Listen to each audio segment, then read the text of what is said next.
विधानसभा के चुनाव अगले कुछ दिनों में होने वाले, उसको लेके मुझे एक कहानी आपसे शेयर करनी है कि एक हंस और एक हंसनी का एक जोड़ा था जो बहुत शानदार वातावरण में नदी के किनारे घने जंगलों के बीच रहते थे। दोनों का बहुत सुखमय और शानदार जीवन था। लेकिन एक बार वो भटकते हुए उजरे और वीरान क्षेत्र में, एक ऐसे रेगिस्तानी क्षेत्र में आ गए कि जहां ना हरियाली थी, ना आसपास कोई नदी था, वीरान ही वीरान मामला था। तो हंसनी ने हंस से कहा कि हम कहाँ आ गए, यहाँ तो ना प्रकृति है, ना जंगल है, ना नदी है।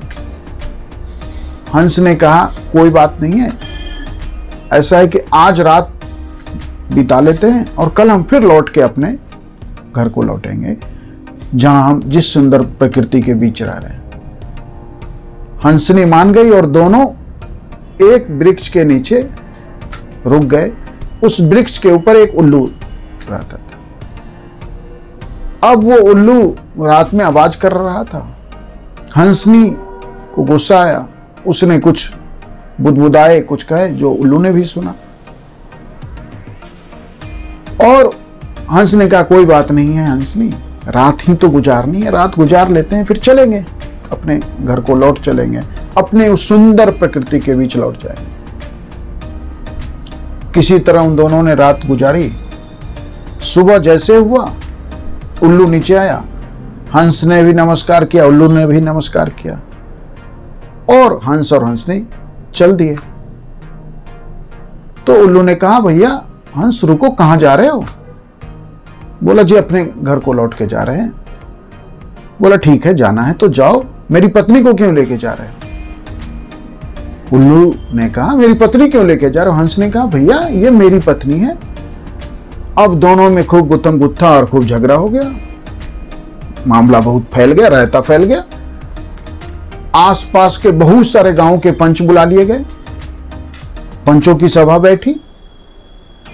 पंचों ने विचार किया। अब उल्लू का कहना था कि हंसनी तो मेरी पत्नी है। पंचों ने आपस में बात किया कि बात तो ठीक है जो हंस कह रहा है कि हंस की पत्नी है हंसनी, लेकिन भैया हमें रहना तो इन उल्लुओं के बीच है। हमें क्या मतलब, हंस तो चला जाएगा, तो हम तो अपना उल्लू का साथ देंगे। तो फिर पंचायत ने, 5 गांव की पंचायत थी, सारे पंचों ने कहा कि सारे सबूतों और गवाहों, सभी बातों पे, तथ्यों पे बहुत सावधानी पूर्वक विचार करने पे ये तय पाया गया कि हंसनी उल्लू की पत्नी है। हंस रोने लगा, चिल्लाने लगा, बिलखने लगा, कोई फर्क नहीं। अंततः हंसनी को छोड़ के जैसे विदा हुआ, फिर उल्लू ने आवाज दी हंस भाई रुको। हंस रोते बिलखते बोला अब क्या मेरी जान लोगे? अब तो मेरी पत्नी भी ले लिया, हंस ने भी ले लिया, अब क्यों रोक रहे हो मुझे? उसने कहा रुको तो भाई।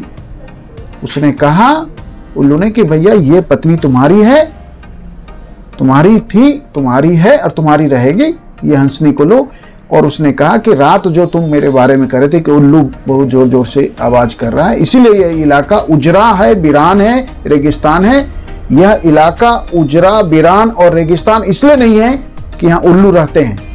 यह इलाका उजरा, वीरान और रेगिस्तान इसलिए है क्योंकि यहाँ ऐसे पंच रहते हैं जो उल्लुओं के हक में फैसला देते हैं। बर्बाद चमन को करने को बस एक ही उल्लू काफी था। हर साख पे उल्लू बैठा है, अंजामे गुलिस्ता क्या होगा? मैं बिहार के मतदाताओं को इस कहानी के माध्यम से कहना चाहता हूं, आप उम्मीदवार का चयन कीजिए, आप राजनीतिक दलों को वोट देना बंद कीजिए। राजनीतिक दल को मतदान जब तक करते रहेंगे, लोकतंत्र लगातार गिरता रहेगा। और बिहार कहां पहुंचा है आजादी के बाद के इतने दशक में, और लास्ट 36 ईयर में जहां लालू परिवार और नीतीश का शासन रहा है। आपके बीच बहुत सारे उम्मीदवार हैं, उनमें कई सारे उम्मीदवार तो इंडिपेंडेंट होते हैं, क्योंकि उन्हें कोई राजनीतिक दल के टिकट लेने की एक प्रक्रिया है, राजनीतिक दल के टिकट पाने की एक प्रक्रिया है। इसलिए जागो मतदाता, जागो, ये समझो कि यह चुनाव आपके भविष्य का निर्माण करने को लेकर है। अगले 5 वर्षों में भारत जिस तरह से आर्थिक तरक्की के रास्ते आगे बढ़ रहा है, एआई का दौर आ गया है और लगातार बिहार इस बात पे खुश है कि वहां पे रिमिटेंस मनी आती है, क्योंकि पूरे भारत में पलायन करके, माइग्रेट करके बिहार के लोग सेटल्ड हैं और जिनकी फैमिली जो वहां है वो पैसे थोड़े रेमिटेंस के आते हैं।